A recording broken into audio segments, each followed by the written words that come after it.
नमस्कार, मैं अंकित और आप देख रहे हैं सिटी पोस्ट लाइव। बिहार की सड़कों की तस्वीर अब बदलने वाली है और इस बार बदलाव इतना बड़ा है कि इसकी गूंज पूरे प्रदेश में सुनाई दे रही है। जी हाँ, जेपी गंगा पथ को लेकर एक बड़ा ऐलान हुआ है जो ना केवल पटना बल्कि बिहार के कई जिलों की जो किस्मत है वो बदल सकता है इससे। दरअसल बिहार सरकार ने राज्य के बुनियादी ढांचे को विश्व स्तरीय बनाने की दिशा में अब तक का सबसे बड़ा कदम उठाया है।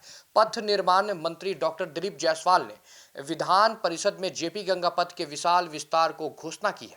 अब उन्होंने बताया कि इस परियोजना के तहत कोइलवर से लेकर भागलपुर तक एक लंबा सुपर हाईवे बनाया जाएगा जो बिहार की जो कनेक्टिविटी है उसको नई पहचान देगा। जी हाँ, सरकार ने इस महत्वाकांक्षी योजना के तहत 118 किलोमीटर लंबे नए स्ट्रेच को मंजूरी दे दी है।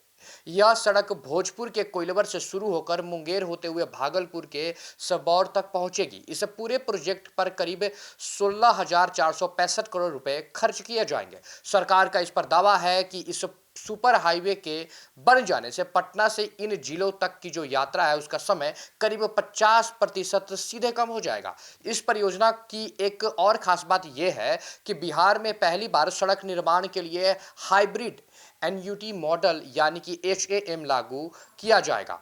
इस मॉडल में निजी कंपनियां निवेश करेगी जिससे सड़क निर्माण की गुणवत्ता और गति दोनों में सुधार होगा। साथ ही सड़कों का रखरखाव भी आधुनिक तकनीक से किया जाएगा। सरकार ने सड़क सुरक्षा और रखरखाव के लिए भविष्य की तकनीक को भी अपनाने का फैसला लिया है। वर्ष 2026 से 2023 के बीच करीब 19,353 किलोमीटर सड़कों की मरम्मत पर 22,000 करोड़ रुपए खर्च किए जाएंगे।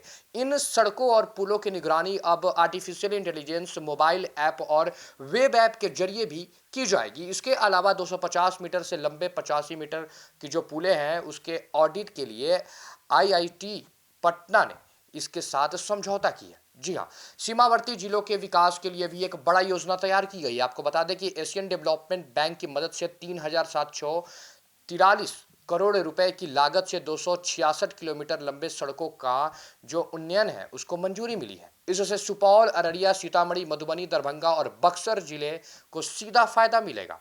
जेपी गंगा पथ के विस्तार के बाद मुंगेर, बरियारपुर और सुल्तानगंज जैसे जो शहर है उसके सीधे पटना के मरीन ड्राइव से जुड़ जाएंगे। महात्मा गांधी सेतु के समांतर बन रहा 6 लेन पुल और अन्य 4 लेन परियोजनाओं मिलकर इस पूरे कॉरिडोर को एक बड़े ट्रांसपोर्ट हब में बदल सकती है, जिस पर सरकार का दावा है कि इस परियोजना से पर्यटन, व्यापार और रियल एस्टेट को जबरदस्त बढ़ावा मिलेगा और गंगा किनारे बसे शहरों की जो तस्वीर है वो पूरी तरह बदल जाएगी। फिलहाल जेपी गंगा पथ का यह विस्तार बिहार के बुनियादी ढांचे के इतिहास का सबसे बड़ा कदम माना जा रहा है। आने वाले समय में यह परियोजना राज्य की अर्थव्यवस्था और विकास की रफ्तार को नई दिशा दे सकती है। फिलहाल आपकी क्या राय है इस पूरे वीडियो को लेकर? कमेंट में अपनी राय हमारे साथ जरूर साझा करें और देखते रहें सिटी पोस्ट लाइव। धन्यवाद।